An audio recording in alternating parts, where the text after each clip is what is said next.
নমস্কার, দেখছেন কলকাতা টিভি। আপনাদের সঙ্গে আমি মধুবন্তী। শুরু করছি আরো 12। আর আরো 12তে মধুবন্তীর সঙ্গে রয়েছি আমি ভাস্বতী। শুরুতেই ভাস্বতী, আমরা যে খবরে নজর রাখবো সন্দেশখালীর খবর অবশ্যই, কিন্তু এখানে যে খবর উঠে আসছে সন্দেশখালীতে উস্কানিমূলক মন্তব্যের যে অভিযোগ শুভেন্দু অধিকারীর বিরুদ্ধে ছিল, সেই এফআইআর করতে চায়, সেই অভিযোগের ভিত্তিতে রাজ্য বিচারপতি জয় সেনগুপ্তর এজলাসে আবেদন। পাশাপাশি দুপুরে রয়েছে ভার্চুয়াল মাধ্যমে শুনানি। সন্দেশখালী নিয়ে গত কয়েকদিন ধরে উত্তপ্ত রাজ্য রাজনীতি। শুভেন্দু অধিকারীর যে মন্তব্য, সেই মন্তব্যের পরিপ্রেক্ষিতে এফআইআর করতে চায় রাজ্য বিচারপতি জয় সেনগুপ্তর এজলাসে শুনানি রয়েছে এবং আবেদন দুপুরে ভার্চুয়াল মাধ্যমে শুনানি। আপনাদের জানিয়ে রাখবো, সন্দেশখালীতে উস্কানিমূলক মন্তব্য করার অভিযোগে শুভেন্দু অধিকারীর বিরুদ্ধে এফআইআর করতে চেয়ে রাজ্যের আবেদন বিচারপতি জয় সেনগুপ্তর এজলাসে। তিনি বর্তমানে আন্দামান সার্কিট বেঞ্চে, তাই আজ বেলা 3টে ভার্চুয়াল মাধ্যমে সেই শুনানি করবে আদালত। সন্দেশখালীতে উস্কানিমূলক মন্তব্যের অভিযোগ এবং সেই অভিযোগে শুভেন্দু অধিকারীর বিরুদ্ধে এফআইআর করতে চায় রাজ্য, আর সেই নিয়েই কিন্তু আবেদন বিচারপতি জয় সেনগুপ্তর এজলাসে। এই আবেদন দুপুরে ভার্চুয়াল মাধ্যমে শুনানি হওয়ার কথা।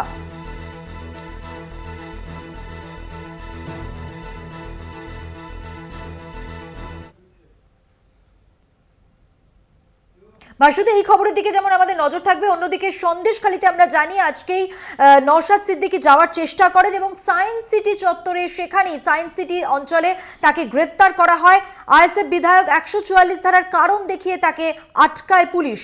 পুলিশের সঙ্গে দীর্ঘক্ষণ কথা কাটাকাটি হয়, বাদানুবাদে জড়িয়ে পড়েন নওশাদ এবং নওশাদ সিদ্দিকী। তিনি যেমনটা বলেছেন যে তৃণমূলের নেতা মন্ত্রীরা যাচ্ছেন, অসুবিধে হচ্ছে না, আমি গেলেই সমস্যা। নওশাদ 144 ধারার নোটিশও দেখাতে পারেনি পুলিশ, এমনটাও কিন্তু তিনি জানিয়েছেন। একদমই। এবং নওশাদ সিদ্দিকী তিনি প্রশ্ন তোলেন যে 144 ধারার যে যুক্তি দেখানো হচ্ছে সায়েন্স সিটি চত্বর, সেখানে তো 144 ধারা নেই, তাহলে কেন তাকে আটকানো হলো?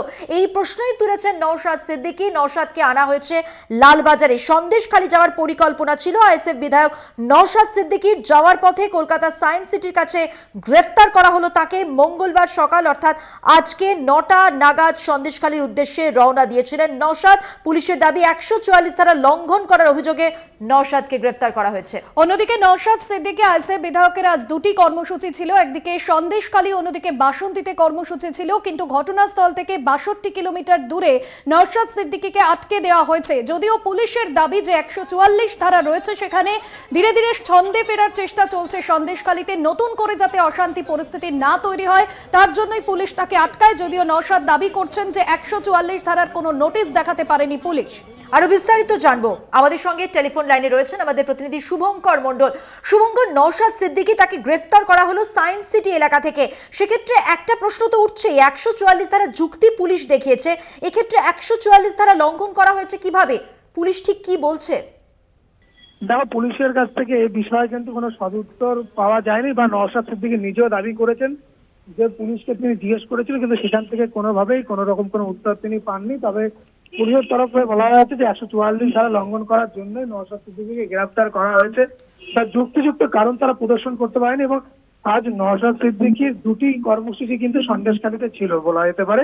এবং সকালবেলায় তিনি বেরিয়ে পড়েছিলেন এবং সায়েন্স সিটির কাছে তাকে গ্রেফতার করা, শুধু তাকে নয়, সে সঙ্গে আইএসএফ এর আরো বেশ কয়েকজন কর্মী ছিল, তাদেরকেও গ্রেফতার করা হয়েছে। এবং সেখান থেকে লালবাজার যে সেন্ট্রাল লকার, সেখানে আনা হয়।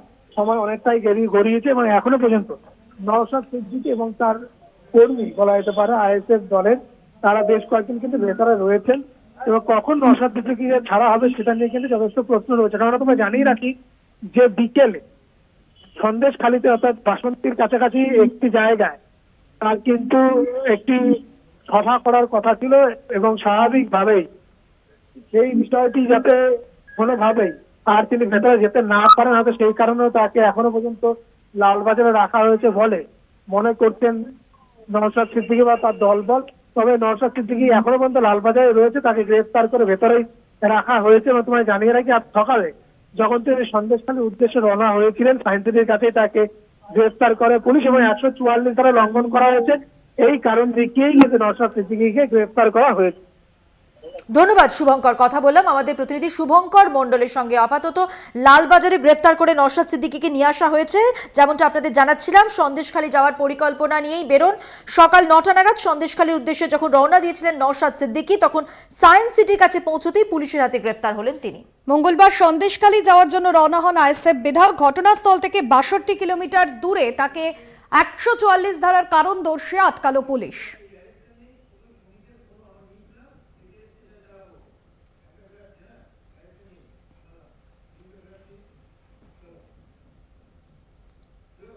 অন্যদিকে আইএসএফ নেতা আইএসএফ বিধায়ক নওশাদ সিদ্দিকী গ্রেফতারি নিয়ে ইতিমধ্যে রাজনৈতিক মহলে তুঙ্গে তরজা। বিজেপি মুখপাত্র শ্রমিক ভট্টাচার্যের সঙ্গে ফোন লাইনে আমরা কথা বলেছিলাম, কি প্রতিক্রিয়া দিয়েছেন তিনি শোনাবো।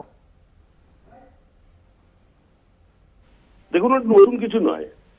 আমাদের বিরোধী দলনেতা শুভেন্দু অধিকারী এবং তার সঙ্গে সমস্ত বিধায়ককেই ওখানে আটকে রাখা হয়েছিল। রাজ্য সভাপতি সুকান্ত মজুমদারকে টাকি অবরুদ্ধ করে আটকে দেওয়া হয়েছিল, তার প্রাণ জীবন সংশয় ঘটিয়ে দেওয়া হয়েছিল। সেখানে নির্বিচারে মহিলা এবং পুরুষের উপরে লাঠিচার্জ করেছে পুলিশ। সন্দেশখালীতে 144 ধারা জারি থাকতে পারে, কিন্তু টাকিতে কোন ধারা জারি ছিল? আসলে তৃণমূল কংগ্রেস আর্ত মানুষের পাশে, তাদের হাহাকার শোনার জন্য কেউ পৌঁছে যাক, তাদের অভাব অভিযোগগুলো একটু মানবিক মুখ দিয়ে শোনার চেষ্টা করুক, এটা চায় না। তৃণমূল কংগ্রেস মনে করেছে যে সন্দেশখালীকে অবরুদ্ধ করে দিয়ে তারা সমস্ত প্রতিবাদকে বাজেয়াপ্ত করে ফেলবে। পুরো বিক্ষোভটাকেই সন্দেশখালীর মধ্যে একটা পাঁচিল তুলে দিয়ে তার মধ্যে আটকে রাখতে পারবে, কিন্তু এটা সম্ভব নয়। স্বতঃস্ফূর্ত জনবিস্ফোরণকে কোনো রাষ্ট্রশক্তি কোনোদিন আটকে রাখতে পারেনি। এবার এই প্রতিক্রিয়ায় পাল্টা তৃণমূলের মুখপাত্র শান্তনু সেন, তার কি বক্তব্য শুনুন। সমস্যাটা এখানেই, কেউ যাচ্ছে আগুন নেভাতে, কেউ যাচ্ছে আগুন জ্বালাতে। দুদিন আগেও দেখেছেন মিনাকা থেকে একজন আইএসএফ কর্মী সেখানে ঝামেলা পাকাতে গিয়ে ধরা পড়েছে। সুতরাং যদি কেউ অশান্তি তৈরি করে আগুন লাগাতে যায়, আইএসএফ এর অতীতে এরকম বহু রেকর্ড আছে, তারা অশান্তি করতে বাইরে থেকে গুন্ডা নিয়ে অস্ত্রশস্ত্র নিয়ে যায়। সেক্ষেত্রে প্রশাসনের অধিকার আছে যারা আগুন লাগাতে যাবে তাদেরকে আটকানো। সেই জন্য প্রশাসন আটকেছে। আগামী দিনেও যদি আইন হাতে তুলে নেওয়ার চেষ্টা করে, প্রশাসন এভাবেই আটকাবে।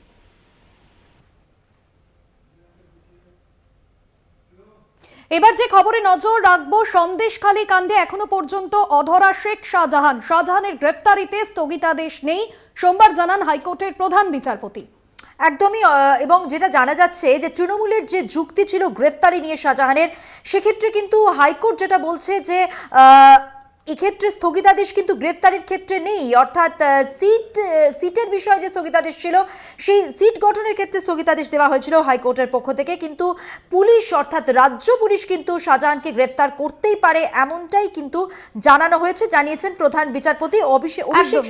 এবং সেই জায়গা থেকে জানবো, সঞ্জিত চক্রবর্তী রয়েছেন আমাদের সঙ্গে সরাসরি। সঞ্জিত, এখনো পর্যন্ত প্রায় 1.5 মাসের উপর অতিক্রান্ত, শেখ শাহজাহান তার কোনো খোঁজ পাওয়া যায়নি। তিনি কোথায় রয়েছেন এখনো পর্যন্ত তা স্পষ্ট নয়। যদিও তৃণমূলের যে যুক্তি ছিল সেই যুক্তি নস্যাৎ করে দিয়েছে কলকাতা হাইকোর্ট। স্থগিতাদেশ দেওয়া হয়েছে, যে স্থগিতাদেশে অর্থাৎ তার গ্রেফতারিতে কোনো স্থগিতাদেশ নেই এমনটা জানিয়ে দিয়েছে কলকাতা হাইকোর্ট। এখনো পর্যন্ত কি পদক্ষেপ প্রশাসনের তরফে? দেখো, প্রায় 54 দিন কেটে গেল, এখনো শেখ শাহজাহান কিন্তু অন্তরালে। ইতিমধ্যে তুমি জানো কলকাতা হাইকোর্ট স্থগিতাদেশ উঠিয়ে দিয়েছে, তার রাজ্য পুলিশের আর বাধা রইল না। যে রাজ্য পুলিশকে নিয়ে এখনো বলা হচ্ছিল শেখ শাহজাহান কোথায় পাওয়া যাচ্ছে না, কিন্তু প্রশ্ন হচ্ছে বিচার ব্যবস্থার উপরে যে তিনি বলা হচ্ছিল বারবার যে স্থগিতাদেশ রয়েছে, প্রধান বিচারপতি স্থগিতাদেশ তুলে নেওয়ার পরেও কিন্তু রাজ্য পুলিশ আবার নড়ে চড়ে বসবে। তুমি জানো এরপরে সারদা মামলা যে সুদীপ্ত সেনকে যেখানে কাশ্মীর থেকে ধরে আনা হয়েছিল, এই রাজ্য পুলিশ ধরেছিল, সেই রাজ্য পুলিশ শেখ শাহজাহানকে ধরতে পারবে না, এটা কিন্তু বারবার বলা হচ্ছিল। কিন্তু এদের মধ্যে তুমি জানো পুলিশের কড়া পদক্ষেপ নিয়েছে, বিশেষ করে শেখ শাহজাহান সহ একাধিক যারা ঘনিষ্ঠ নেতা একে একে গ্রেপ্তার হয়েছে। শিবপ্রসাদ হাজরা, উত্তম সর্দার, অজিত মাইতি, একে একে তাদের গ্রেপ্তার করা হয়েছে। তাদেরকে তারা এখন কেউ পুলিশে বাজাতে, কেউ আবার জেলে বাজাতে। এই নিয়ে যেমন শাসক দলের নেতারাও গ্রেপ্তার হয়েছে, বিরোধী দলের যাদেরকে উস্কানি হিংসায় প্ররোচনা দেওয়া, বিকাশ সিং থেকে শুরু করে প্রাক্তন বিধায়ক নিরাপদ সর্দার, তারাও গ্রেপ্তার হয়েছেন, জেলে বাজাতে রয়েছেন। সব মিলে শেখ শাহজাহানের যে আজকে সামনে যত ঘন্টা যাবে, যত সময় চলে যাবে, দিন চলে যাবে, এখন শেখ শাহজাহান কোথায়? সঞ্জিত, সেক্ষেত্রে পুলিশের তৎপরতার কথাই বলা হচ্ছে।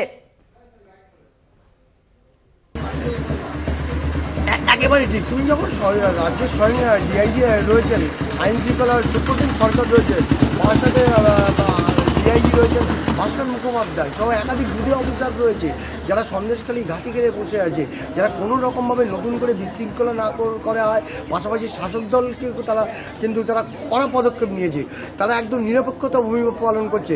তার মধ্যে দিয়ে উঠে এসেছে 3 শাসক দলের নেতা গ্রেপ্তার নিয়ে সব মিলিয়ে গোটা প্রক্রিয়া কিন্তু প্রশাসন যে একেবারে যে কড়া পদক্ষেপ নিয়েছে সন্দেশখালী কাণ্ডে, এটা অত্যন্ত তাৎপর্যপূর্ণ বিষয়। এছাড়াও তুমি দেখো যে বারবার আন্দোলন সংগঠিত হয়েছে সন্দেশখালী গ্রাম পঞ্চায়েতের বিভিন্ন যে পাত্রপাতে, কাছারি পাড়া, নতুন পাড়া, এছাড়া বেলমুজির 1 নম্বর গ্রাম পঞ্চায়েতের একাধিক এলাকা, কাছারি পাড়া সহ একাধিক জায়গায়। সেই জায়গায় ঘটনার সঙ্গে সঙ্গে 10 মিনিটের মধ্যে প্রশাসন পৌঁছে গেছে, বিশাল পুলিশ বাহিনী গিয়েছে, গ্রামবাসীদের সঙ্গে কথা বলেছেন। কখনো কখনো গ্রামবাসীদের বিক্ষোভের মধ্যে পড়তে হয়েছে পুলিশকে। সব মিলিয়ে গোটা প্রক্রিয়া সন্দেশখালীতে নতুন করে বিশৃঙ্খলা যাতে না হয়, সেটাও যেমন প্রশাসনের কাছে একটা বড় মাথা ব্যথার কারণ। অন্যদিকে শেখ শাহজাহান, অর্থাৎ শেখ শাহজাহান কোথায়, যেমন এই প্রশ্নটা সন্দেশখালী মানুষের প্রশ্নটা একদমই সঞ্জিত, 1.5 মাসের ওপর হয়ে গেল, শেখ শাহজাহান কোথায় সেই নিয়ে কিন্তু প্রশ্ন। এবং এই শেখ শাহজাহানকে 7 দিনের মধ্যে গ্রেফতার করতে হবে কুণাল ঘোষ, তারপর হাইকোর্ট যে নির্দেশ দেয়, তারপর এমনই পোস্টও করেন। সব মিলিয়ে পরিস্থিতি কোন দিকে যায় সেদিকে অবশ্যই আমাদের নজর থাকছে। তুমি আমাদের সঙ্গে থাকো, আমরা আরো একটি খবরের দিকে নজর রাখবো সন্দেশখালীর। অবশ্যই কিন্তু সাংস্কৃতিক জগতের মানুষরা সেখানে পৌঁছেছেন, সেই ছবি এবার দেখাবো। বেড় মজুরের কাঠপোল, নতুন পাড়ায় বাদশা মৈত্ররা 4 জনের দলে ভাগ হয়ে সরজমিনে সন্দেশখালীতে যান তারা এবং 144 ধারা মেনে তা 4 জনের যে দল, তারা বিভিন্ন গ্রামবাসীদের সঙ্গে কথা বলেন, সুযোগ সুবিধে তাদের কি অভাব অভিযোগ রয়েছে সেই সমস্ত বিষয় তারা শোনেন এবং অবশ্যই তারা বলেন যে তারা গ্রামবাসীদের পাশে রয়েছেন। সত্যসুন্দর ভট্টাচার্য রয়েছেন আমাদের সঙ্গে সরাসরি। সত্যসুন্দর, সন্দেশখালীতে সাংস্কৃতিক জগতের মানুষেরা এবং কি কি বিষয় তারা মূলত খতিয়ে দেখলেন আজ, গ্রামবাসীরা তাদের কি বললেন, কিভাবে আশ্বস্ত করলেন গ্রামবাসীদের? দেখো, সন্দেশখালীতে খুব স্বাভাবিকভাবেই গ্রামবাসীদের যে ক্ষোভ রয়েছে এবং সেই ক্ষোভের মূল কেন্দ্রবিন্দুতে রয়েছে যে অভিযুক্ত অর্থাৎ শেখ শাহজাহান, শেখ সিরাজউদ্দিন, তাদেরকে গ্রেফতার করতে হবে। ইতিমধ্যেই উত্তম সর্দার এবং অজিত মাইতি, শিবু হাজরা, তাদেরকে গ্রেফতার করা হয়েছে। প্রশাসনের তরফ থেকে বারবার গ্রামবাসীদের কাছে অনুরোধ জানানো হচ্ছে যাতে কোনোভাবেই তাদের ক্ষোভের কারণে তারা আইন নিজের হাতে তুলে না নেন। এর পাশাপাশি আজকে বাম শিল্পী বুদ্ধিজীবীদের যে প্রতিনিধি দল, সেখানে বাদশা মৈত্র সহ অনেকেই তারা গিয়েছিলেন এবং সেখানে গিয়ে তারা গ্রামবাসীদের ক্ষোভের কথা জানতে পারেন এবং গ্রামবাসীদের কাছে তারা তাদের পানীয় জল বা তাদের সব রকমের যে সমস্ত সুবিধা রয়েছে সেই সুবিধে তারা কতটা পাচ্ছেন সেই বিষয়টা নিয়ে কিন্তু তাদেরকে প্রশ্ন করা হলে তারা কিন্তু বেশ কয়েকটি বিষয়, তাদের যে পানীয় জল নেই বা এই ধরনের বিষয় তারা বলেন। কিন্তু একটা জিনিস খুব গুরুত্বপূর্ণ যে তাদের কাছে কিন্তু তৃণমূল কংগ্রেস দল সম্পর্কে কোনো রকমভাবেই কোনো খারাপ মনোভাব নেই। তারা চাইছেন যে দলে থেকে যে সমস্ত বা পদে থেকে, তৃণমূল কংগ্রেসের পদে থেকে যে সমস্ত মানুষজনের বিরুদ্ধে অভিযোগ রয়েছে তার মূল কেন্দ্রবিন্দুতে রয়েছেন শেখ শাহজাহান, যেখান থেকে জমি দখলের অভিযোগ রয়েছে, লুটপাটের অভিযোগ রয়েছে, ভয় দেখানোর অভিযোগ রয়েছে, হুমকি দেওয়ার অভিযোগ রয়েছে। এই ধরনের অভিযোগ যে নির্দিষ্টভাবে 2-3 জনের বিরুদ্ধে রয়েছে, তাদের বিরুদ্ধে যাতে প্রশাসন প্রয়োজনীয় ব্যবস্থা নেয়, তাদের গ্রেফতার করা হয়, তাদের গ্রেফতারের দাবিতেই কিন্তু সরব হয়েছেন গ্রামবাসীরা। আজকে বাম শিল্পী বুদ্ধিজীবীরা তারা স্পষ্ট যে এতদিন যারাই দেখা করেছেন কমিশনের পক্ষ থেকে হোক বা নেতা মন্ত্রী হোক, সত্যসুন্দর যারাই কথা বলেছেন, যারাই অভিযোগ জানতে গেছেন বা সরজমিনে খতিয়ে দেখতে গেছেন, গ্রামবাসীরা কিন্তু তাদের কাছে একই রকম মনোভাব পোষণ করেছেন। সেক্ষেত্রে আজও কি সেই রকম ছবি উঠে এলো? একেবারেই তাই। দেখো, গ্রামবাসীদের মূল অভিযোগ হলো যে দিনের পর দিন, বছরের পর বছর তাদের যে জমি রয়েছে সেই জমি যেভাবে বেদখল করা হয়েছে, কখনো বা নকল জমির দলিল তৈরি করা হয়েছে, ফেক দলিল তৈরি করা হয়েছে। তারা যখন রেজিস্ট্রি অফিসে গিয়েছেন এবং জানতে চেয়েছেন তখন দেখেছেন যে তাদের নামের জমি অন্য নামে পরিবর্তিত হয়ে গিয়েছে। অর্থাৎ এই গোটা বিষয়টা নিয়ে কিন্তু একটা ক্ষোভ রয়েছে এবং সেই ক্ষোভের কারণেই কিন্তু ইতিমধ্যেই প্রশাসনের তরফে বেরমজুর সহ একাধিক জায়গায় অভিযোগ গ্রহণ কেন্দ্র খোলা হয়েছে, পুলিশি সহায়তা সেখানে মিলছে এবং সেখানে তারা নিজেদের অভিযোগ একেবারে লিখিত আকারে নিয়ে এসে নথিভুক্ত করছেন। গতকালই বেরমজুর এলাকার কাঠপোল এলাকায় যেরকম প্রায় 70টিরও বেশি অভিযোগ, এই ধরনের অভিযোগ জমা পড়েছে এবং সেই অভিযোগগুলো কিন্তু নিষ্পত্তি করা হচ্ছে। জেলা শাসকের দফতরে যেরকম তারা জমা দিতে পারবেন, তার পাশাপাশি বিভিন্ন অভিযোগ গ্রহণ কেন্দ্রে তাদের জমি সংক্রান্ত যে অভিযোগ রয়েছে বা তাদের বিরুদ্ধে প্রতারণার যে অভিযোগ রয়েছে, তাদের উপর লুটপাটের যে অভিযোগ রয়েছে, এই ধরনের অভিযোগগুলোর জন্য প্রশাসনিক প্রক্রিয়া শুরু করা হয়েছে, ব্যবস্থা নেওয়া হচ্ছে। কিন্তু কোনোভাবেই গতকালও যেরকম বসিরহাট জেলার এসপি তিনিও জানিয়েছিলেন কোনোভাবেই আইন নিজের হাতে তুলে নেবেন না। যদি এক্ষেত্রে পাল্টা আইন নিজের হাতে তুলে নেওয়া হয় তাহলে কিন্তু তাদের বিরুদ্ধেও ব্যবস্থা নেবে প্রশাসন, এমনটাই কিন্তু জানানো হয়েছে।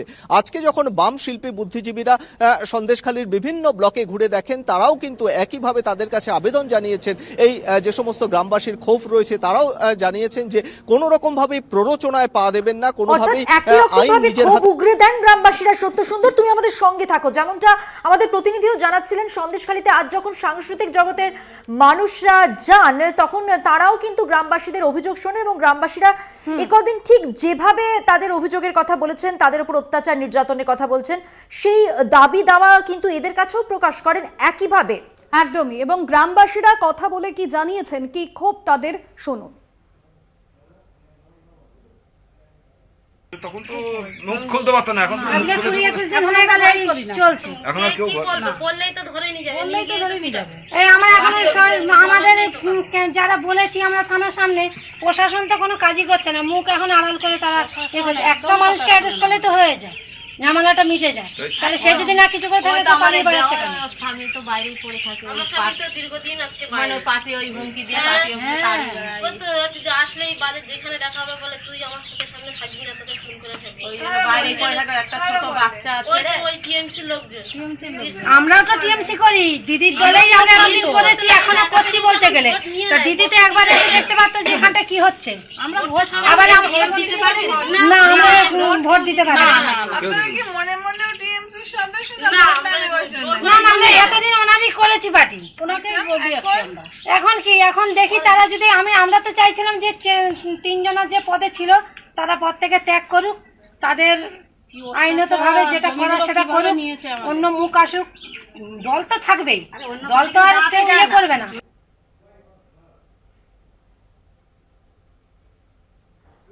সন্দেশখালীর অলিতে গলিতে ঘুরে সাধারণ মানুষদের সঙ্গে কথা বললেন, তাদের অভাব অভিযোগের কথা শুনলেন সাংস্কৃতিক জগতের মানুষরা। কতটা আশ্বস্ত হতে পারলেন তারা, জানবো। সরাসরি রয়েছেন সত্য সুন্দর। সত্য সুন্দর, আরো একবার আসবো তোমার কাছে। যেমনটা গ্রামবাসীদের অভিযোগ অভাব আমরা তুলে ধরলাম দর্শকদের সামনে, কতটা আশ্বস্ত হতে পারলেন তারা? সাংস্কৃতিক জগতের মানুষরা তাদের কথা বললেন এবং কি বললেন, তাদের গ্রামবাসীদের পাশে থাকার কি আশ্বাস দিলেন তারা? দেখো, গ্রামবাসীদের পাশে থাকার আশ্বাস দিয়েছেন তারা। বাম শিল্পী এবং বুদ্ধিজীবী যারা রয়েছেন তাদের মধ্যে বাদশা মৈত্র, দেবদূত ঘোষ, মন্দাক্রান্তা সেন সহ বিভিন্ন যে সমস্ত সাংস্কৃতিক প্রতিনিধিরা এসেছিলেন, তাদেরও মূল বিষয় হলো তারাও কিন্তু গ্রামবাসীদের একটা বিষয় জানাচ্ছেন যে কোনোভাবেই এই যে তাদের প্রতি যে বঞ্চনা হয়েছে এবং তাদের যে আন্দোলন রয়েছে, তাদের প্রতিবাদ রয়েছে, সেই প্রতিবাদের সঙ্গে তারা সহমর্মী এবং সেই প্রতিবাদের পাশে তারা রয়েছেন। কিন্তু এই প্রতিবাদের মানে এই নয় যে গোটা সন্দেশখালী এলাকার আইন শৃঙ্খলা পরিস্থিতি তাতে বিপর্যস্ত হয়ে পড়ে। অর্থাৎ আইন শৃঙ্খলার পরিস্থিতি স্বাভাবিক রাখার দায়িত্ব কিন্তু এলাকার মানুষের, গ্রামবাসীদের। তাদের ক্ষোভ রয়েছে, তাদের জমি বেদখল হয়েছে, তাদের উপর লুটপাট হয়েছে, হামলা হয়েছে এবং নির্যাতনের কথা তারা যেটা বলছেন, এবং গোটা বিষয়গুলো যেভাবে প্রশাসনিক তরফ থেকে অভিযোগ গ্রহণ কেন্দ্রে সেগুলো নথিভুক্ত করা হচ্ছে এবং সেই অনুযায়ী প্রয়োজনীয় ব্যবস্থা নেওয়া হচ্ছে। ইতিমধ্যেই 3 জন গ্রেফতার হয়েছে, শিবু হাজরা, উত্তম সর্দার, অজিত মাইতি, তাদেরকে জিজ্ঞাসাবাদ করা হচ্ছে। এবং কলকাতা হাইকোর্টের তরফেও কিন্তু গতকাল যেমনটা জানানো হয়েছে যে স্থগিতাদেশের বিষয় ছিল, অর্থাৎ শিবু এবং সেখানে শেখ শাহজাহানকে গ্রেফতারের বিষয়টিও কিন্তু এখন কিন্তু সেখানে কোনো অন্তরায় নেই। অর্থাৎ কলকাতা হাইকোর্টের তরফেও কিন্তু সেই বিষয়টি, সেটাও কিন্তু গতকালও গ্রামবাসীরা কলকাতা হাইকোর্টের এই যে রায় তাকে স্বাগত জানিয়েছেন। অর্থাৎ প্রশাসনিক তরফ থেকে সব রকম যে পদক্ষেপ নেওয়ার সেই প্রক্রিয়া কিন্তু শুরু হয়েছে।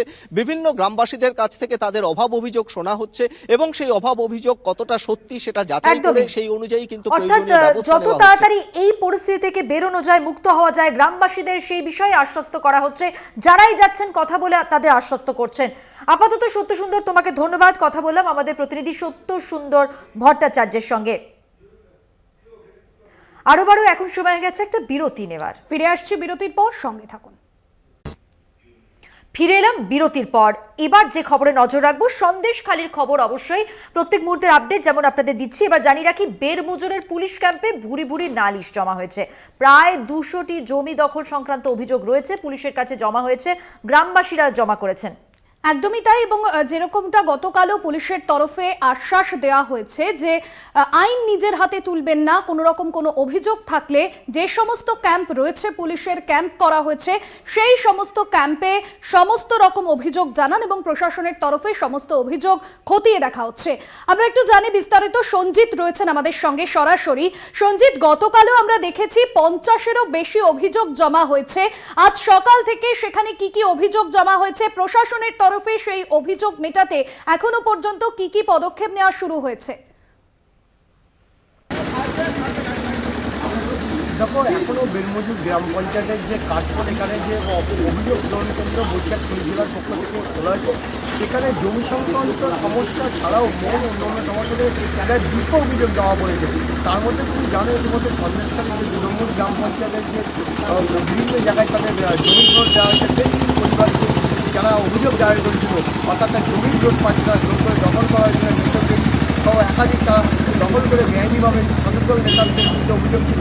পাশাপাশি বেরমুজুরের যে 1 নম্বর গ্রাম পঞ্চায়েত এবং 2 নম্বর গ্রাম পঞ্চায়েতের ধূপখালী এবং 1-এর যে বিভিন্ন জায়গা রয়েছে, কাছারিপাড়া, বরতলা সহ একাধিক জায়গা, এই হালদারপাড়া সহ একাধিক জায়গায় কিন্তু সেই জমি সমস্যা নিয়ে কিন্তু সকাল থেকে এই অভিযোগ কেন্দ্রে কিন্তু আসছে। যারা সঞ্জিত, তোমাকে একটু বিরত করছি, তোমার কথা আমাদের কাছে স্পষ্টভাবে পৌঁছচ্ছে না, যোগাযোগ করছি এক্ষুনি তোমার সঙ্গে। তার আগে একবার জানিয়ে রাখি দর্শকদের, সন্দেশখালীর এই মুহূর্তের যে আপডেট, সেখানে বেরমজুরের পুলিশ ক্যাম্পে ভুরি ভুরি নালিশ জমা হয়েছে। গতকালই আমরা দেখেছিলাম, যেমনটা ভাস্বতী বলছিল, 50-টিরও বেশি অভিযোগ জমা হয়েছিল এবং আজকেও তাই।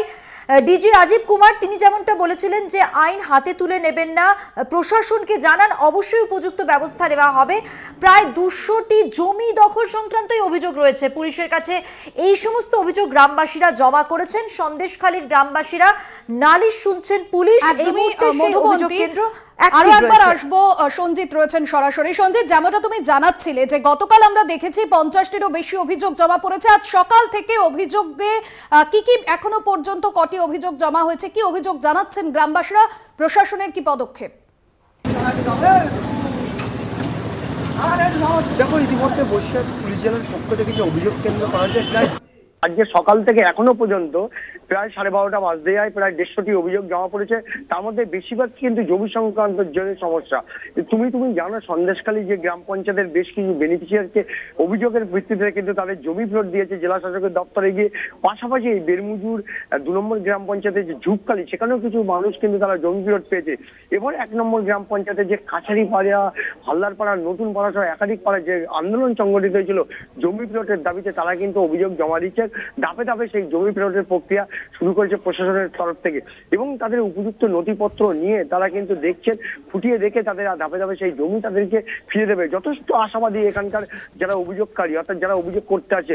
পুলিশ সরাসরি তাদের সঙ্গে আধিকারিকরা কথা বলছেন, তাদের সমস্যা শুনছেন, লিখিতভাবে লিপিবদ্ধ করছেন এবং তারা কিন্তু কথা বলে রীতিমতো পুলিশের এই ভূমিকা নিয়ে যথেষ্ট আশ্বস্ত করছেন। অর্থাৎ পুলিশ যে ভূমিকা নিয়েছে, যেভাবে জমি ফেরতের থেকে শুরু করে বিভিন্ন সমস্যা, সন্দেশখালী থানায় বারবার গিয়ে যারা বঞ্চিতরা তারা ফিরে এসেছে, শাসক দলের নেতাদের হুমকির মুখে পড়তে হয়েছে, সেই অভিযোগ সরাসরি ঘরের দুয়ারে পুলিশ চলে গেছে, অর্থাৎ ক্যাম্প করেছে। সেই ক্যাম্পে বসেই তাদের অভিযোগ শুনছে এবং জমি ফেরত পাশাপাশি অন্য সমস্যাগুলো কিন্তু পুলিশ একবারে খতিয়ে দেখছে এবং লিগাল অ্যাকশন নিচ্ছেন, কোনো যাতে সমস্যা না হয়। প্রশাসনের পক্ষ থেকে কড়া পদক্ষেপ নেওয়া হয়েছে। তুমি জানো, ইতিমধ্যে এই ঘটনার জেরে একে একে নেতা গ্রেপ্তার হয়েছে। শিবপ্রসাদ হাজরা, উত্তম সরকার, অজিত মাঝি, যাদের বিরুদ্ধে একাধিক অভিযোগ ছিল, বেআইনিভাবে জমি দখল করা, লিজের টাকা আত্মসাৎ, বিভিন্ন ভয় দেখানো, হুমকি, গ্রামবাসীরা কথা বলতে পারতো না, সেই অভিযোগের ভিত্তিতে চড়া হলে বারবার কিন্তু সেই অভিযোগের ভিত্তিতে তাদের গ্রেপ্তার করা হয়েছে। সব মিলে গোটা প্রক্রিয়াটাকে কিন্তু পুলিশ কোন রকম ভাবে সন্দেশখালীতে নতুন করে বিশৃঙ্খলা না দেখা যায় তার জন্য একদমই সঞ্জিত, পুলিশ ক্যাম্পে যে ভুরি ভুরি অভিযোগ জমা হচ্ছে, পুলিশ অভিযোগ নিচ্ছে এবং পরবর্তীতে গ্রামবাসীদের আশ্বস্ত করছেন যে সমস্ত অভিযোগ খতিয়ে দেখা হবে এবং পদক্ষেপ নেওয়া হবে যথাযথ। ধন্যবাদ জানাবো। সরাসরি সন্দেশখালী থেকে ছিলেন প্রতিনিধি সঞ্জিত চক্রবর্তী। আর আরো বারোতে এখন আরো একটা বিরতির সময় হয়ে গেছে, ফিরে আসছি বিরতির পর, সঙ্গে থাকুন। দেখছেন আরো ফিরে এলাম বিরতির পর। ইডি দপ্তরে শাহজাহান ঘনিষ্ঠ ব্যবসায়ী অরুণ সেনগুপ্ত আগেই অরুণের বাড়িতে তল্লাশি চালায় ইডি। অরুণের ব্যবসার সঙ্গে যোগ শাহজাহানের, এমনটাই ইডি সূত্রে খবর। সোমবার ইডি দফতরে হাজিরা দেন অরুণের মেয়ে এবং অরুণের বাড়িতে ইতিমধ্যেই তল্লাশি অভিযান চলছে। দেবপম সরকার আমাদের প্রতিনিধি রয়েছেন ফোন লাইনে। দেবপম, কি জানা যাচ্ছে এখনো পর্যন্ত ইডি সূত্রে? দেখো, ইডি আধিকারিকরা ইতিমধ্যেই অরুণ সেনগুপ্তকে জিজ্ঞাসাবাদ প্রক্রিয়া শুরু করে দিয়েছে, এমনটাই আমরা জানতে পারছি। কিছুক্ষণ আগেই তিনি ইডি দপ্তরে আছেন, যদিও ঢোকার সময় তিনি কিছু মন্তব্য করতে চান, কিন্তু যেটা আমরা ইডি সূত্র মারফত জানতে পারছি, এর আগেই অরুণ সেনগুপ্ত বাড়িতে কিন্তু ইডি তল্লাশি চালায় এবং গত সোমবার অরুণ সেনগুপ্তর মেয়ে তিনি এসে হাজিরা দেন এবং তার বয়ান রেকর্ড করেন। এবং অরুণ সেনগুপ্তর সাথে শেখ শাহজাহানের একটি মাছের ব্যবসা, সেই ব্যবসায় কিন্তু যোগাযোগ ছিল এবং সেই সংক্রান্ত নথি নিয়ে তাকে আসতে বলা হয়েছিল। এবং এর আগেও অরুণ সেনগুপ্তর বাড়িতে ইডি তল্লাশি অভিযান চালায় এবং আজকে তাকে সশরীরে আসতে বলা হয় এবং তাকে জিজ্ঞাসাবাদ প্রক্রিয়া ইতিমধ্যেই শুরু হয়েছে এবং তার যে সমস্ত নথি আনতে বলা হয়েছিল সেই সমস্ত নথি নিয়ে তিনি এসছেন এবং সেই সমস্ত বয়ান রেকর্ড করা হবে এবং আগামী সময় তার বয়ান খতিয়ে দেখে আগামী সিদ্ধান্ত নেবে ইডি। আসবেন। একবারই ধন্যবাদ জানাবো। দেবপম সরকার প্রতিনিধি ছিলেন ফোন লাইনে। সোমবার ইডির দফতরে হাজিরা দেন শাহজাহান ঘনিষ্ঠ ব্যবসায়ী অরুণ সেনগুপ্ত। অরুণ সেনগুপ্ত মাছের ব্যবসার সঙ্গে যুক্ত এবং তার সঙ্গে যোগসূত্র ছিল শেখ শাহজাহানের। সেই সমস্ত গুরুত্বপূর্ণ নথি নিয়েই ইডি আধিকারিকরা তাকে হাজিরা দেওয়ার জন্য নির্দেশ দেন এবং ইতিমধ্যেই তার বাড়িতে তল্লাশি চালায় ইডি আধিকারিকরা।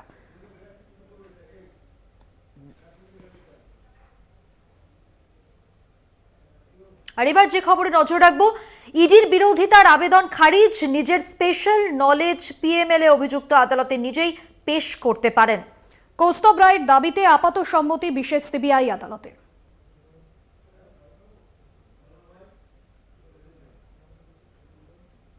সত্যমেব জয়তে, সত্যের জয় হয়, সত্যের জয় হয়, সত্যের জয় হয়।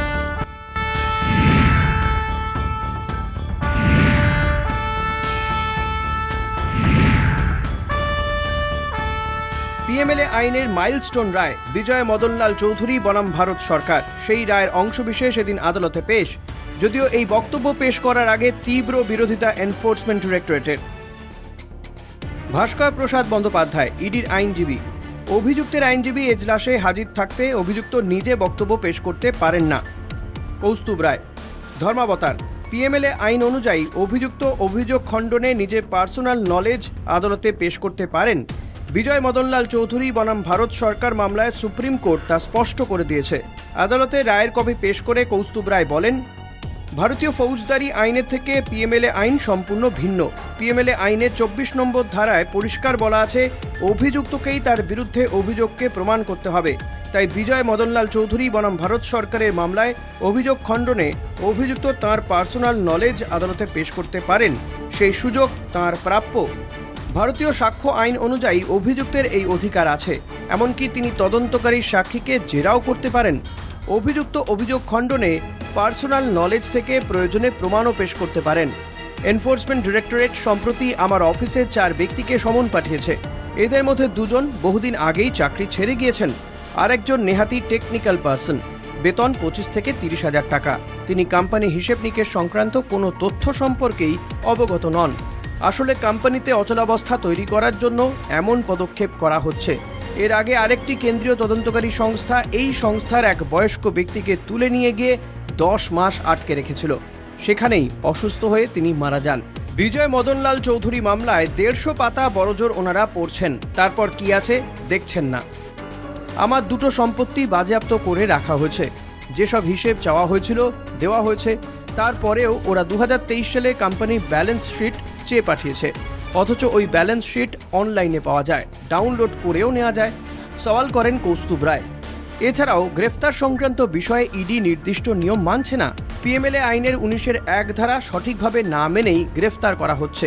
এইভাবে আমাদের প্রতিষ্ঠানের বহু ব্যক্তিকে গ্রেফতার করা হয়েছে। প্রশান্ত মুখোপাধ্যায়, বিচারক। যদি নিয়ম না মেনে গ্রেফতার করা হয় সেক্ষেত্রে আদালতে পেশ করার সময় আমি নিশ্চয়ই সেই বিষয়টি খতিয়ে দেখব। এ বিষয়ে আদালত আপনাকে আশ্বস্ত করছে। আপনার বা কোনো অভিযুক্তের আইনি বা সাংবিধানিক অধিকার যদি ক্ষুণ্ণ হয়ে থাকে তাহলে সেই অভিযোগ আদালত অবশ্যই শুনবে।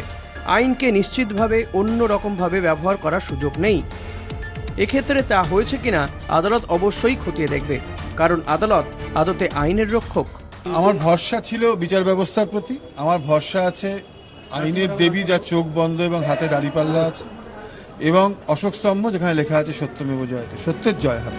আদালতের নির্দেশ পরবর্তী শুনানির দিন কৌস্তুভ রায়ের আবেদনের প্রেক্ষিতে ইডিকে তাদের বক্তব্য লিখিতভাবে জানাতে হবে, তারপরেই আদালত কৌস্তুভ রায়ের এই আবেদনের শুনানি গ্রহণ করবেন।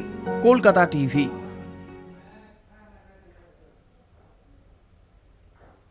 এখন সময় একটা বিরতি নেওয়ার। ফিরে আসছি বিরতির পর, সঙ্গে থাকুন।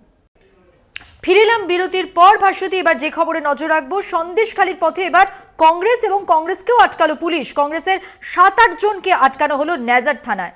নেজার থানা এলাকায় আটকানো হলো 144 ধারার কারণ দেখিয়ে আটকায় পুলিশ। রাস্তায় বসে পড়ে প্রতিবাদ দেখাচ্ছেন কংগ্রেস নেতা কর্মী সমর্থকরা এবং সৌম্য আইচের নেতৃত্বেই সেখানে কংগ্রেসের প্রতিনিধি দল যায়। যদিও ওই একই পুলিশ দাবি করছে যে 144 ধারা রয়েছে, নতুন করে অশান্তির বাতাবরণ যাতে না তৈরি হয় সন্দেশখালীতে, কংগ্রেসকেও আটকালো পুলিশ।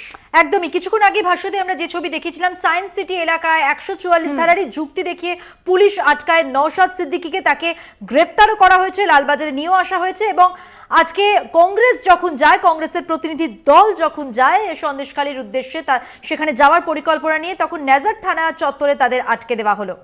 একদমই, এবং 144 ধারার কারণ দেখিয়ে আটকায় পুলিশ। কংগ্রেসের কর্মী সমর্থকরা সেখানে যাচ্ছিলেন। সাধারণ মানুষের যে অভিযোগ গত কয়েকদিন ধরে তারা করে এসেছেন, সেই সমস্ত অভিযোগ তারা বলছেন। এবং তারই আগে যে পরিস্থিতি তৈরি হলো, কংগ্রেসের প্রতিনিধি দলকে আটকে দিল পুলিশ। 144 ধারার কারণ দেখিয়ে পুলিশ তাদেরকে আটকে দিয়েছে, সেই ছবি আপনাদের সামনে তুলে ধরছি। পুলিশের সঙ্গে দীর্ঘক্ষণ বচসা বাদানুবাদে জড়িয়ে পড়েন কংগ্রেসের কর্মী সমর্থকরা। কথা বলবো, টেলিফোন লাইনে রয়েছেন আমাদের প্রতিনিধি সঞ্জিত চক্রবর্তী। সঞ্জিত, কংগ্রেসের প্রতিনিধি দল তাদেরও আটকালো পুলিশ। কে বলে, দেখো আজকে রাজ্য কংগ্রেসের মুখপাত্র সৌম্য আইচের নেতৃত্বে 7 থেকে 8 জনের প্রতিনিধি দল সন্দেশখালী যাওয়ার কথা ছিল। সেই সময় যখন নেজার থানার দক্ষিণ আকরাতলায় আসে, যেখানে 144 ধারা তাদের বলা হয় যে 144 ধারা অমান্য করে সেই সন্দেশখালীতে ঢোকা যাবে না, সেখানেই তাদের নেজার থানার পুলিশ আটকে দেয়। রীতিমতো সেই নিয়ে পুলিশের সঙ্গে তার বচসা শুরু হয়, কথা কাটাকাটি। সেই সময় সৌম্য আইচ রাস্তার উপরে, বিশেষ করে বসিরহাট এবং নেজারের যে দক্ষিণ আকরাতলা রোডে রাস্তার উপরে বসে পড়লে পুলিশ ঘিরে রাখে। ঘটনাস্থলে নেজার থানার বিশাল পুলিশ বাহিনী আসে, বেশ কিছুক্ষণ আটকে থাকে রাস্তায়, যার কারণে পরিবহন ব্যবস্থা থমকে যায়। এই কারণে 8 ঘন্টা পরে পুলিশ তাদেরকে আটক করে নেজার থানায় নিয়ে আসে এবং বেশ কয়েকজনকে সৌম্য আইচ সহ, বেশ কাদের সর্দার সহ একাধিক কংগ্রেসের যেসব নেতা ছিল তাদেরকে আটক করে পুলিশ নেজার থানায় নিয়ে আসে। তারপর তাদেরকে আবার ছেড়ে দেওয়া হয়। ইতিমধ্যে কংগ্রেসের আজকে সন্দেশখালী অভিযান নিয়ে রীতিমতো কিন্তু নেজার থানা এলাকায় চাঞ্চল্য ছড়ায়। তাদের যেটা অভিযোগ ছিল যে সন্দেশখালী মানুষের কথা জানার জন্য তারা যাচ্ছিলেন, সেটা গণতান্ত্রিক পদ্ধতিতে, কিন্তু পুলিশ যেটা জানায় যে 144 ধারা জারি রয়েছে, এখান থেকে ভায়োলেট করে সেখানে যাওয়া যাবে না। তার কারণেই কিন্তু রাজ্যের মুখপাত্র সৌম্য আইচ সহ একাধিক নেতৃত্ব তারা রাস্তার উপর বসে প্রতিবাদ বিক্ষোভ শুরু করে এবং পুলিশের সঙ্গে রীতিমতো বচসা শুরু হয়। এই ঘটনার জন্য এলাকায় উত্তেজনা তৈরি হয়। কিছুক্ষণ পরে পুলিশ তাদেরকে আটক করে নেয়ার থানায় নিয়ে যায়। একদমই ধন্যবাদ জানাবো সঞ্জিত চক্রবর্তী, প্রতিনিধি ছিলেন ফোন লাইনে। কংগ্রেসের 7 থেকে 8 জনকে আটক করা হয়েছে 144 ধারার কারণ দেখিয়ে আটকায় পুলিশ, সেই ছবি আপনাদের সামনে তুলে ধরছি। একদমই, আর পাশাপাশি আরেকটি ছবি আপনাদের দেখাচ্ছি। নওশাদ সিদ্দিকী সায়েন্স সিটিতে, তাকে আটকায় পুলিশ, তাকে গ্রেফতার করে লালবাজারে নিয়ে আসা হয়েছে। একই যুক্তি দেওয়া হয়েছে, 144 ধারা যুক্তি। এবং নওশাদ সিদ্দিকী তিনি প্রশ্ন করেছেন যে সায়েন্স সিটি এলাকায় তো 144 ধারা নেই, তাহলে এই যুক্তি কেন দেখানো হলো? তাকে গ্রেফতার করেছে পুলিশ। অর্থাৎ দু জায়গাতেই এই ভাষ্যটি আমরা দেখতে পাচ্ছি, 144 ধারার কারণ দেখিয়ে, যুক্তি দেখিয়ে পুলিশ কিন্তু আটকাচ্ছে প্রতিনিধি দলকে।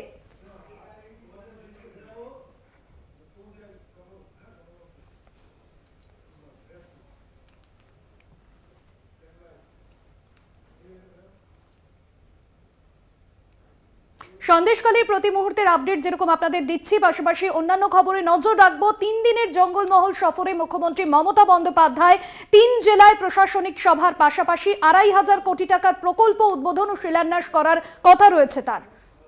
আজ পুরুলিয়ায় সভা করার কথা মুখ্যমন্ত্রীর। বিকেলে বাঁকুড়ার মুকুটমণিপুরে পৌঁছে যাবেন তিনি এবং বুধবার বাঁকুড়ার খাতড়ায় প্রশাসনিক সভা যেমন রয়েছে, তেমনি বৃহস্পতিবার ঝাড়গ্রাম স্টেডিয়ামে সভা করে কলকাতায় ফেরার কথা মমতার।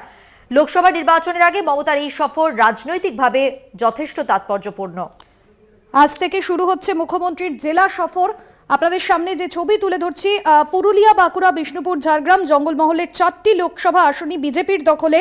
2024-এর ভোটে এই 4টি আসনই এবার পাখির চোখ তৃণমূলের। গতকালই দুর্গাপুর পৌঁছন মুখ্যমন্ত্রী, আজ হেলিকপ্টারে যাবেন পুরুলিয়া এবং শহর লাগোয়া ময়দানে প্রশাসনিক সভা করবেন মুখ্যমন্ত্রী। পাশাপাশি একগুচ্ছ সরকারি প্রকল্পের শিলান্যাস ও উদ্বোধনের পাশাপাশি একটি রঘুনাথপুরে বেসরকারি ইস্পাত কারখানারও উদ্বোধন করবেন মুখ্যমন্ত্রী।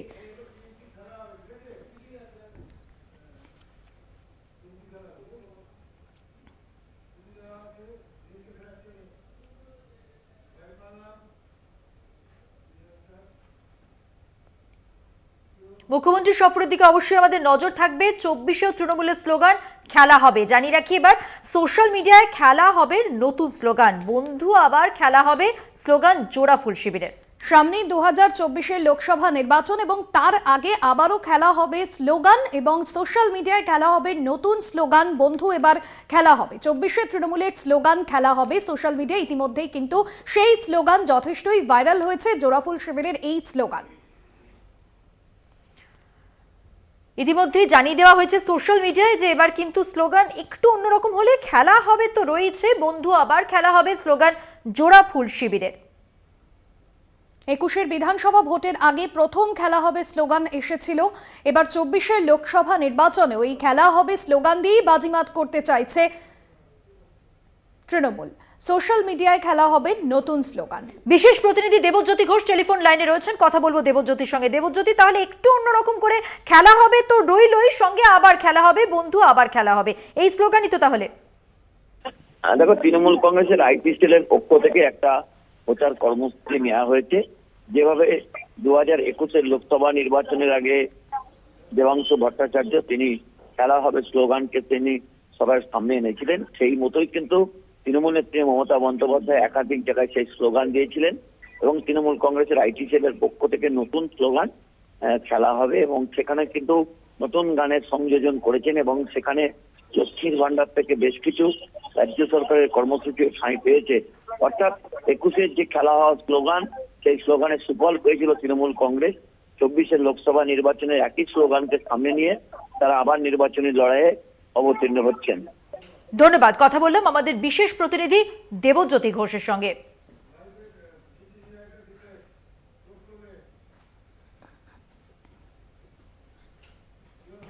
আজকের মতো এ পর্যন্তই। অন্যান্য আরো খবরের জন্য দেখতে থাকুন কলকাতা টিভি রাত দিন 7 দিন।